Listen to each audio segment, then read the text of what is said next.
If you want to see my full coverage of the protest, have a little butchers at the link in the description, but for now, on with the video. Following on from the peaceful UTK rally of 1 million flag-waving patriots... Hold on, let me just check the BBC. Following on from the violent riots attended by 10,000 far-right racist thugs, let's have a little conversation about the media reporting of the event. If you type September the 13th protest into Google, the first article that it stuffs down your throat is one from the Communist Weekly, also known as the Guardian newspaper. It's written by the mentally redundant Diane Abbott. I mean, this woman is so dumb, she makes Gemma Collins look like f***ing Einstein. I'm surprised she even knows how to turn her computer on, the crayon-munching Rosa Parks wannabe. The headline reads, "What I saw at Saturday's rally was racism pure and simple." You must have been at a different rally to me, Diane, because I didn't see any of that. If you saw my video on the protest, Dirty Diane, the most racist signs were stop the boats and end the invasion.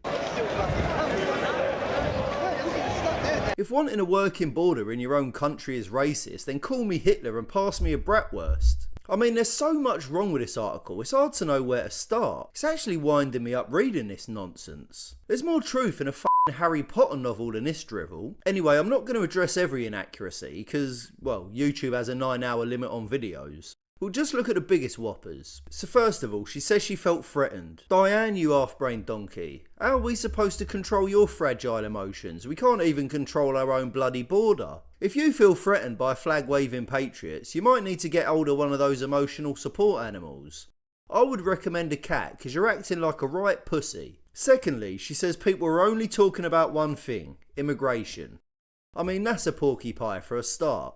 The thing I heard most people chant was that Keir Starmer's a sausage slapper.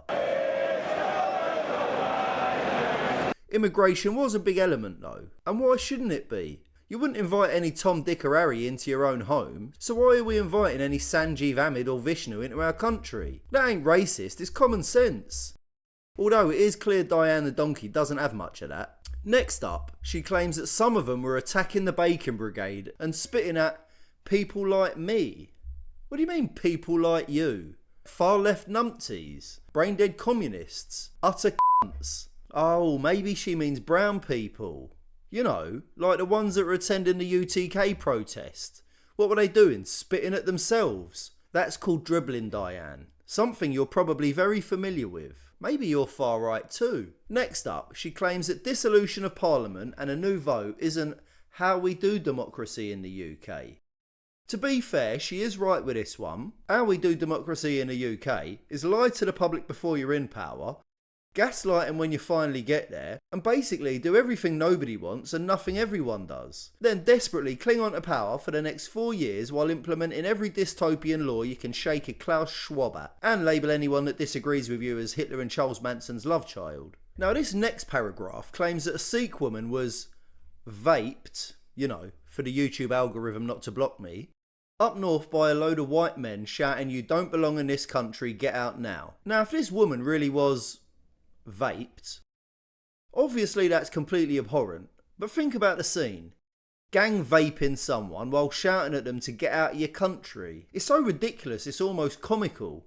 She probably wishes it was white men, but come on Diane, we all know who's doing a gang vapes around those parts of the country, and it ain't white men. Funny, I've never heard her speak about the other type of gang vapists. You know, ones that come from a particular country in the Middle East. Most of the mainstream media, especially the left-leaning turd dispensers, are basically reporting the same old cow feces. Underreporting the numbers, focusing on the arrests, labelling everyone far right, and basically just the same old bollocks none of us believe anymore. Apparently there were 26 arrests for violence, but someone in the word box on my last video said that 18 of those were from the Stand Up for Racism crowd. You know, the one that Dirty Di was part of. And yeah, I did say stand up for racism because we all know that's what diversity, equity and inclusion really is. Anyway, I won't read any more of this particular article because I'm beginning to lose brain cells just looking at it. What I really wanted to look at today was this article by the British Bullshitting Corporation. Yep, the BBC. Your tax dollars paying for your own indoctrination. Now, I'm not normally one to say anything good about the old bill. I mean, the fact that they arrest more people for calling someone a silly sausage on Twitter than phone theft pretty much says all you need to know about the British constabulary. But you can't fault them for this one. So it looks like the BBC is having a go at the Met Police Commissioner Mark Rowley for not using facial recognition software at the UTK rally. Comically, and rather unsurprisingly, the first nonsense they spew out are the words violent disorder and far right. Next up, they took the number of protesters and divided it by 10 for good measure, because we don't want the public to start thinking these ideas are mainstream now, do we? I don't think that they understand they're sowing the seeds of their own downfall by journalistic gaslighting on this scale. Anyway, to spare you having to subject yourself to this brain rot, this is the summary. The Met Police didn't deploy facial recognition at the rally, as unsurprisingly there was no intelligence that there would be disorder or violence of any kind, and that they only deploy that kind of surveillance if there's a credible threat. Now, looking at Marky Mark's past actions, I can label him as a plonker of the highest degree with some authority, but here he says that facial recognition should not be used as a mass surveillance tool. Well, congratulations my mate Mark, you've officially passed How to Live in a Free Democracy 101. Not exactly rocket science, is it? Damn right it shouldn't be used as a mass surveillance tool. I mean, the government already has mechanisms to access our bank accounts, our health records, our phone data, our demographics. I mean, it won't be long before they try and get hold of those dick pics you keep on a cold storage hard drive in your basement. Or is that just me? Anyway, the BBC then go on to compare the Met's use of facial recognition at the Notting Hill Carnival. I ain't being funny, there were 500 arrests at Notting Hill, including 46 for weapons, 44 for supplying drugs, 5 for robbery and 40 for violence. Not to mention the 18 for bloody sex offences. I mean, it's not as if 91-year-old flag-waving Derek, who's upset that his granddaughter can't afford rent, while Mohammed gets a 4-star hotel as a reward for breaking into the country, is about to take a zombie knife and 50 wraps of sniff to a free speech rally. So not really a fair comparison. Although there were a lot more white devils at the UTK event, so maybe it is fair in the BBC's eyes. Lastly, we can't let Mark Rowley off scot-free. He did come out with this whopper. A large crowd, tens of thousands of people peacefully expressing their opinion, and tens of people determined on serious violence. Come on, Mark. Your mum probably invites tens of thousands of people to her infamous orgies.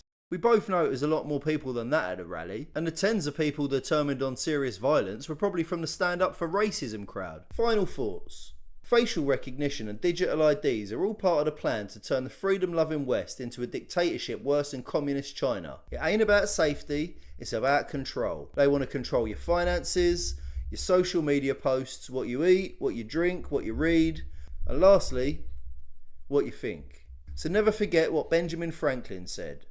Those who would give up essential liberty to purchase a little temporary safety deserve neither liberty nor safety. If you want safety, get yourself a burglar alarm. You don't need digital IDs. Well, you far right patriots, I hope you found that mildly entertaining. If you did, give me a Rule Britannia in the comments section, tell me your thoughts, and stay tuned for the next instalment of Fixing Rusty Politics.